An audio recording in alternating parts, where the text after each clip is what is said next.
que debo presentar que yo soy una persona que considero que no hay una profesión más grande en esta tierra que ser cristiano. Porque ser médico, ingeniero o cualquier profesión, eso lo consigue cualquiera. Lo único que tiene que hacer es entrar a la universidad, estudiar y va a terminar. Pero esos médicos no pueden entender lo que usted y yo hemos entendido, que es la palabra de Dios. Y eso me ha llevado a los años. Tengo 65 años, nací en el Evangelio, duré muy poco en la calle, pero con mucho temor. Me crié en el Evangelio, comencé a predicar la palabra desde un altar a los 8 años de edad. Y Dios me dio un conocimiento gracias a mis padres, un pastor de 50 años en una iglesia. Y comencé a amar la palabra de Dios. Claro, una influencia de mi padre, que eso me conllevó por los años a comprar Biblias y Biblias y Biblias y Biblias y Biblias.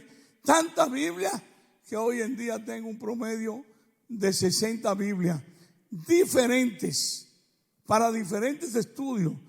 Por ejemplo, esta es la Biblia de la apología. Ahí ando con la Biblia de escatología. Cada tipo de Biblia de estudio tiene una mención y para qué. ¿Qué quiero decir con esto? Que recibir la palabra de Dios con responsabilidad implica que tenemos que prepararnos en la palabra con profundidad. Y muchas veces nosotros cogemos el texto, orad sin cesar, orad sin cesar. Pero realmente eso no es lo básico. Lo básico es que Dios hable con nosotros primero.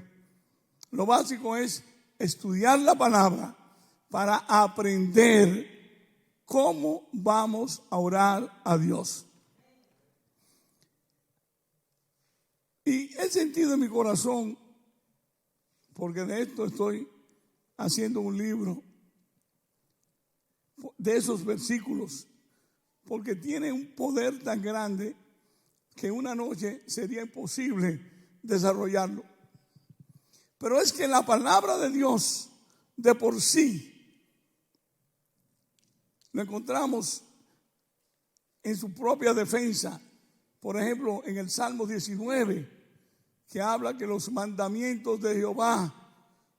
Pero el Salmo 119, 16 dice que son dulces, que son como el oro, más que el oro afinado y más dulce que la miel. Y el Salmo 119 habla desde su primer versículo hasta su último versículo, 119, que es el capítulo más largo, habla de los justos, juicio de Dios, del mandamiento que es la Biblia. Y usted encuentra tanta belleza en la Biblia. Y cuando nos vamos a la escatología, primero tendríamos que estudiar un poco sobre las profecías que hubo desde el principio, desde la época de Daniel en Nabucodonosor, el sueño de Nabucodonosor, y cómo se fue históricamente. Esas profecías fueron efectivas exactamente como la historia lo ha narrado. Es decir, que todas las profecías bíblicas, y hoy no voy a hablar de la profecía, todas las profecías bíblicas que fueron ya cumplidas, nos dice que las profecías que faltan, que son muy pocas, como el rapto de la iglesia, se va a cumplir, porque todas han sido cumplidas al pie de la letra, como la palabra nos enseña. Pero quiero convertir este estudio que de ser una conferencia lo quiero llevar a una reflexión, a la iglesia. Porque muchos de estos atributos que están aquí, la iglesia hoy en día no lo cumple. Miren lo que dice el segundo. Y fueron bautizados. ¿Qué ocurre?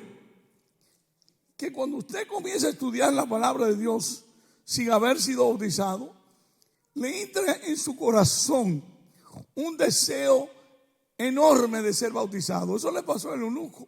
El eunuco no entendía la palabra. Y Felipe, que fue transpuesto, llegó donde él y le pregunta: ¿entiendes lo que lee? ¿Y cómo lo voy a entender si nadie me lo explica? Una vez lo entendió, él mismo pidió: ¿qué impide que yo sea bautizado? Y de paso, quiero enseñar que algunas iglesias enseñan el bautismo cuando uno nace, pero no es posible. ¿Por qué? Porque dice: el que creyere y fuere bautizado. La primera condición de ser bautizado es creer. Un niño recién nacido es imposible creer. Segundo, la palabra bautismo viene de la etimología griega batza, que significa sumergirlo, meterlo en un cambumbo hasta el fondo. Han inventado palabras como el bautismo por aspersión, pero realmente la palabra propia es sumergir. Como Cristo fue bautizado, así es que enseñamos que debemos ser bautizados. Eso lo dije de paso. Después de ser bautizado, la Biblia nos enseña a dónde vamos a acudir, qué iglesia vamos a tocar. Y le dije del principio que no predico religión, pero dice aquí claro: la doctrina de los apóstoles, perseverar en la doctrina de los apóstoles. Entonces tendríamos que volver a la Biblia y ver qué los apóstoles creían. Y hay muchas preguntas. He oído mucha gente decir que el diezmo no es del Nuevo Testamento, porque no leen la Biblia, no lo ven. Pero Jesús codificó el diezmo en Mateo 23, cuando dijo: ustedes diezman hasta del comino. Él no lo borró, sino lo que certificó. Sin dejar de hacerlo, deben hacer esto para la justicia. Pero es verdad, los apóstoles no bautizaban, no diezmaban. Dice la Biblia que lo daban todo. Ellos no diezmaban. Ellos todo lo que ganaban lo daba a la iglesia. Si hubiera un profesional casado con una mujer sin hijo, ganando $6,000, lo entregaba a los $6,000, y dice la Biblia que se le devolvía la porción que él necesitaba conforme a su necesidad. Y si otro ganaba $300, pero necesitaba $2,000, la iglesia le daba los $2,000 de los otros. Es decir, que conforme a sus necesidades, la Biblia nos enseña que ellos daban todo al Señor y sería retribuido por la iglesia conforme a sus necesidades. ¿Cuál era el día que ellos iban a la iglesia? La Biblia lo dice. La dice: el octavo o el primer día de la semana era el día que ellos se reunían, porque era lo que representaba el día de la resurrección de Jesús. Y así vemos cómo ellos actuaban, y esa es la manera que nosotros actuamos. Pero algo importante que es prácticamente lo que yo quiero dejar a esta iglesia es la comunión unos con otros, la coinonía. Y realmente ahí está el escollo de nuestra iglesia de hoy. Nosotros vemos en la iglesia disensiones, vemos en la iglesia gente enemigas dentro de la iglesia. No hay perdón. Y si hay perdón, yo te perdono, pero no olvido. Y si hay perdón, lo hacen muchos no de corazón. Pero la Biblia nos enseña que Dios nos va a perdonar exactamente como nosotros perdonamos a nuestros deudores. En la oración de Jesús, cuando nos enseña a orar, dice una parte: Padre, perdóname como yo perdono a mis enemigos, a mis prójimos. Y así, en esa confesión, es que Dios nos va a perdonar. Como usted perdona, así Dios lo va a perdonar. Si usted perdona y no lo hace de corazón y no olvida, no puede pedirle a Dios que lo perdone, porque Él no lo va a perdonar. Estoy un poco ronco hoy y enfermo, pero aquí estamos, gloria a Dios. Ok, lo más importante es en la iglesia el amor, la coinonía, las necesidades de nuestros hermanos. No puede haber un hermano en nuestra iglesia pasando necesidad, habiendo tanto que decimos que los amamos. ¿Cómo es posible que haya hermanos en la iglesia que esté pasando necesidad, que deba la renta, que no tenga comida? Eso Dios no lo ve bien. Una iglesia que tenga 200 o 300 miembros, si cada hermano se acostumbra a traer su ofrenda al altar, sus diezmos al altar, pero semanalmente trae una comprita de 30, 40 dólares cada uno y se lo lleva al pastor. Pastor, mire, esta ofrenda para que lo dé a los que lo necesiten. Yo no entiendo por qué la iglesia no puede hacer eso. En la pandemia del COVID, que yo estaba enfermo, no del COVID, pero estaba enfermo, había sido operado el año anterior, pegadito, pero yo no podía soportar que los miembros de mi iglesia podían estar en necesidad, y yo cogía todos los miércoles y me iba a un sitio a buscar comida, y iba a llevar la comida junto al pastor actual, Bachón, la comida a los hermanos de la iglesia. Y eso lo hacía con tanto gusto, con tanto amor, con tanta responsabilidad, que es lo que el Señor nos mandó a hacerlo. Gloria a Dios. Y después está el partimiento del pan. El partimiento del pan tiene dos opciones. Usted puede participar o puede no participar, pero Dios no da la opción de no participar.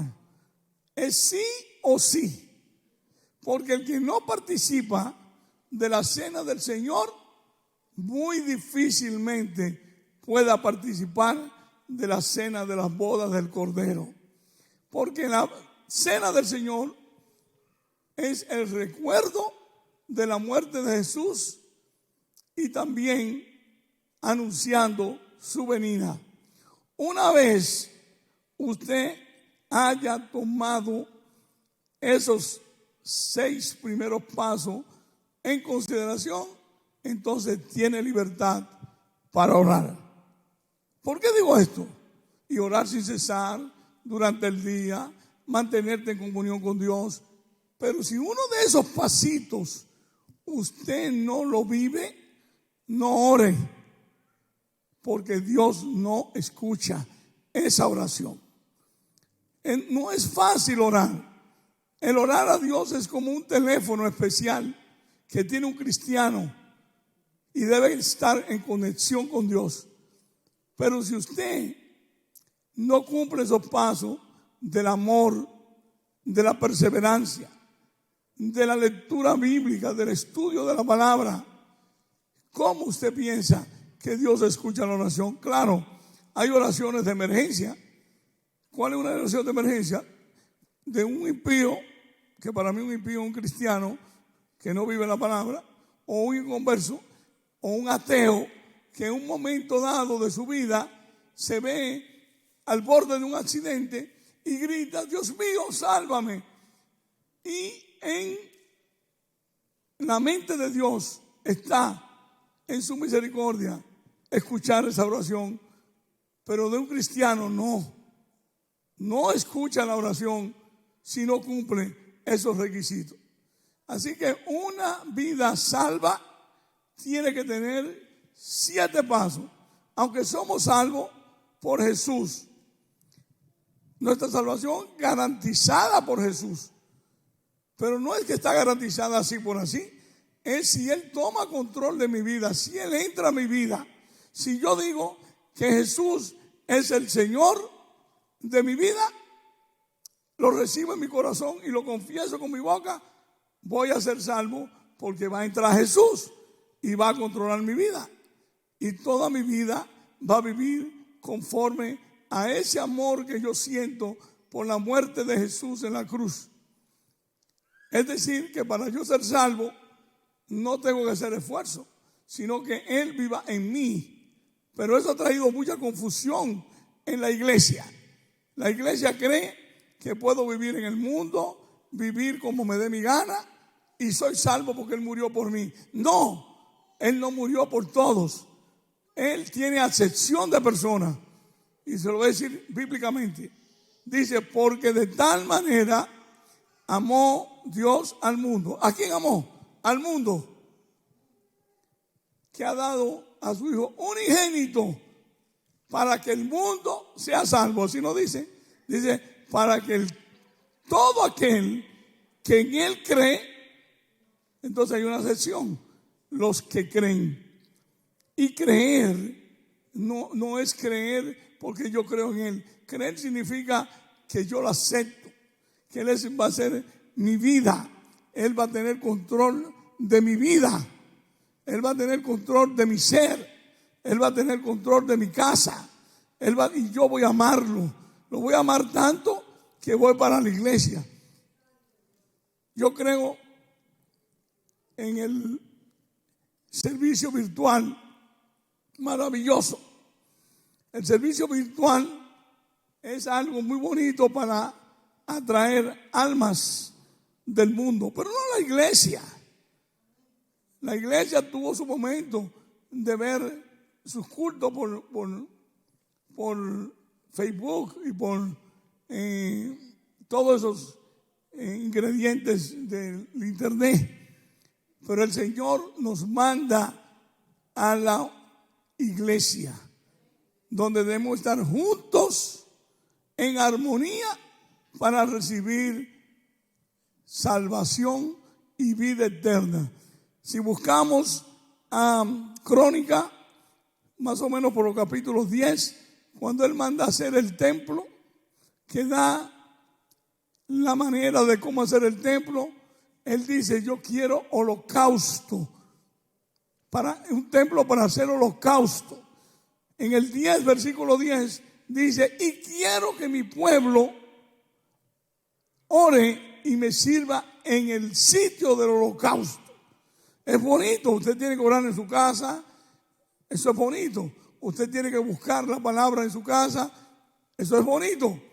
Pero el hermano que deje de asistir a la iglesia por vagancia y cree que va a haber el culto, a menos que sea algo, una emergencia, y Dios lo ve, lo entiende, pero el que se acostumbra a dejar de ir a la iglesia, como algunos, dice la Biblia, tienen por costumbre, están en un hilito de perder lo único que vale la pena en este mundo, que es nuestra salvación. No hay un negocio más importante que hayamos hecho nosotros que no sea salvar nuestras almas y entregarnos a Jesús. Ir a la iglesia, porque si no hubiera iglesia, si los apóstoles hubieran tomado la decisión después que Jesús murió de no ir a la iglesia, hoy no existiéramos nosotros. Hoy no hubiera iglesia. Para que la iglesia se persevere y se mantenga por los siglos, mientras vivamos en esta tierra, tenemos que ir a la iglesia, llevar a nuestros hijos a la iglesia, enseñar a nuestros hijos a ir a la iglesia. Porque a veces somos irresponsables y venimos a la iglesia y dejamos a los hijos en la iglesia porque ellos le dan la gana. Mire, el hijo mío que no iba a la iglesia no comía por una semana y que llamara a la policía. Yo lo eduqué y hoy en día, gracias a Dios, los hijos están en el Señor. Nosotros somos 4. Tuve un padre riguroso. Decía que el dinero que le llegaba a él para mantenerlo era del cielo y que no podía compartirlo con hijos que no sean del cielo. Y eso es una forma para mantenernos, pero dio resultado. Todos, mi hermano es un pastor, él es el tesorero de la iglesia, se me olvidó, de un concilio que se llama, ¿cómo se llama? La Primitiva, allá en Nueva York. Tengo una hermana que es ministro, tengo otra hermana que es ministro. Los 4 son ministros y cantan y sirven al Señor. Porque no hay nada en esta tierra, no hay nada en esta tierra más importante que servirle al Señor, que conocerlo, que hablar con Él, que Él hable contigo. Él habla de diferentes formas. Yo lo he escuchado audible, lo he sentido en mi vida, pero eso no es lo normal. Lo normal es la palabra de Dios. Cuando usted lee la palabra, Él le habla, usted lo siente, usted llora. Por lo tanto, no olvide que una iglesia salva, un individuo salva, tiene 7 pasos. La palabra de Dios, asimilarla, porque de esa forma Dios me habla. Bautizarnos, mantenernos en la fe de los apóstoles, la coinonía los unos con otros, el partimiento del pan y nosotros hablar con Dios. Comienza Dios hablando con nosotros por la palabra y termina en medio de la oración yo hablando con Dios.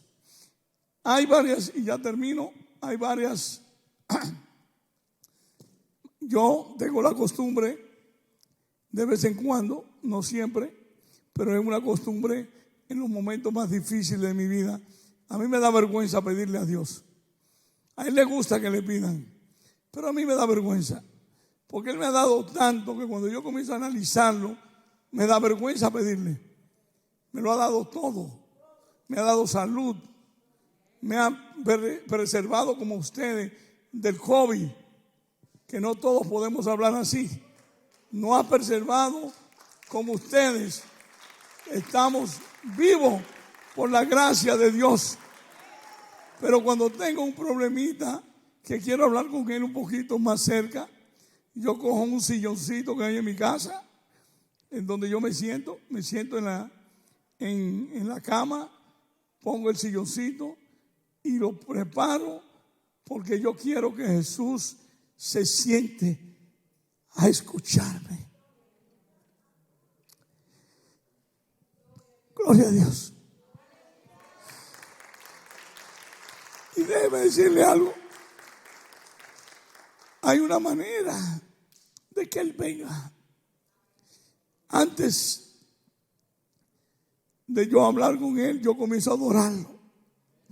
Y comienzo a adorarlo. Señor, tú eres grande. Ven a mí. Siéntate, necesito hablar contigo.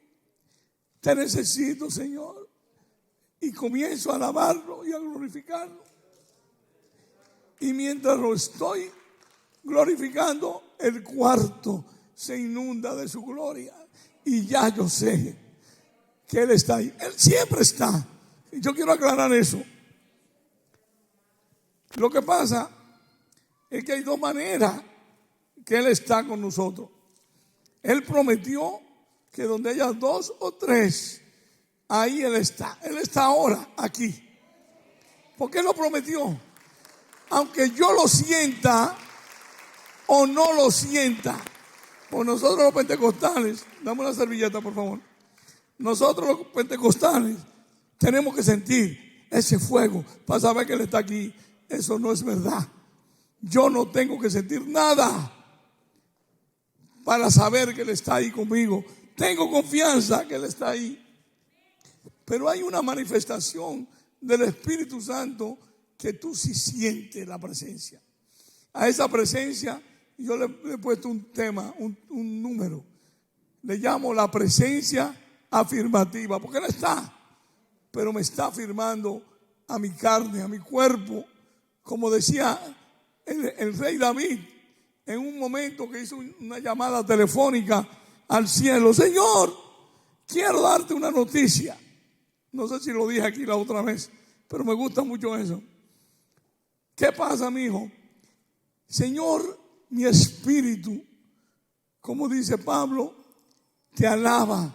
Y dice: Abad, Padre, pero tengo problema con mi alma. Mi alma no quiere alabarte. Le digo: alma mía, alaba a Jehová. Y mi alma dice: ¿por qué de alabarle? ¿Por qué tengo que alabarle? Entonces yo le digo: mira, la lluvia, el sol, mira todo lo bonito que nos da. Y el alma dice: pero eso se lo da a los buenos y a los malos. Pero un día le dije: recuérdate de dónde te sacó Dios. Y mi alma aprendió a alabarlo en todo momento. Porque muchos de nosotros lo alabamos cuando nos llega el cheque, cuando el día está, el sol hermoso. Pero cuando hay problemas, que hay nieve, que está oscuro, que no hay dinero, que no queremos alabarlo. Pero Él le enseñó que en todo tiempo alabemos al Señor. Pero un día volvió y lo llamó: Señor, ¿te recuerda que te dije que del espíritu no tiene problema? Porque mi espíritu te alaba con efecto sin sonido, indecible. Y mi alma también te alaba a todo momento. Pero quiero decirte, Señor, que hoy mi cuerpo te desea. Es decir, que el rey David logró que su espíritu, alma y cuerpo deseen al Señor. Cuando nosotros venimos a la iglesia por escapar del infierno para una gloria, no lo hacemos por amor a Dios. Lo hacemos por lo que Él nos puede dar. Hay que buscar a Dios por lo que es Él, no por lo que Él pueda darme. Como el salmista Asaf en el Salmo 73, que hasta negó que Dios era bueno, porque comienza diciendo: Dios es bueno para lo de con Israel. En otras palabras, no es conmigo. Y mis pasos por poco pecaron, porque tenía envidia de los malignos. Pero terminó reconociendo que no quería nada en esta tierra, sino a Dios. En el Salmo 37, que él, cambiando los números, ahí vienen las promesas. ¿Usted quiere la promesa de Dios? ¿Usted quiere poseer la tierra? ¿Quiere vivir con el Señor? Aprenda a servirle amándolo. Y cuando usted comience a amarle, usted va a respetarlo con temor, no con miedo. La palabra aquí, temor, es con respeto. Y cuando usted ama a Dios con respeto, usted tiene miedo a pecar. ¿Me está escuchando? Usted tiene miedo, porque ¿qué importa que yo haga lo que yo quiera hacer? Y la gente no me ve, pero me está viendo el Señor. Y si usted comienza a vivir en una vida en santidad, no porque usted pueda, usted no puede vivir una vida en santidad, pero Él sí puede transformarle su vida. Él sí puede darle el Espíritu Santo. Él sí tiene poder para cambiar nuestras vidas. Yo no puedo vivir una vida en santidad con la fuerza mía. Imposible. Pero Él sí puede en sus manos cambiar mi vida y darme su Espíritu Santo que me redarguye. Es como que yo no pueda nadar, pero Jesús nada y yo me agarro de su pie. Yo no me voy a hundir. Voy a vivir una vida en santidad porque lo amo. Por lo que Él hizo por mí, por lo que Él hizo por ti, que murió en la cruz del Calvario y lo hizo por ti y lo hizo por mí. Así que, hermanos, estas palabras se las dejo para que lo analicen y lo piensen y puedan vivir un poquito más cerca de Jesús. Lean la Biblia, que no hay otro libro más excelso que la Biblia. Estúdienla. Muchas veces la Biblia lo va a llevar a usted, mientras la lee, de un versículo a otro. Hay unas palabritas, letras pequeñitas, léala y váyase a donde lo manda.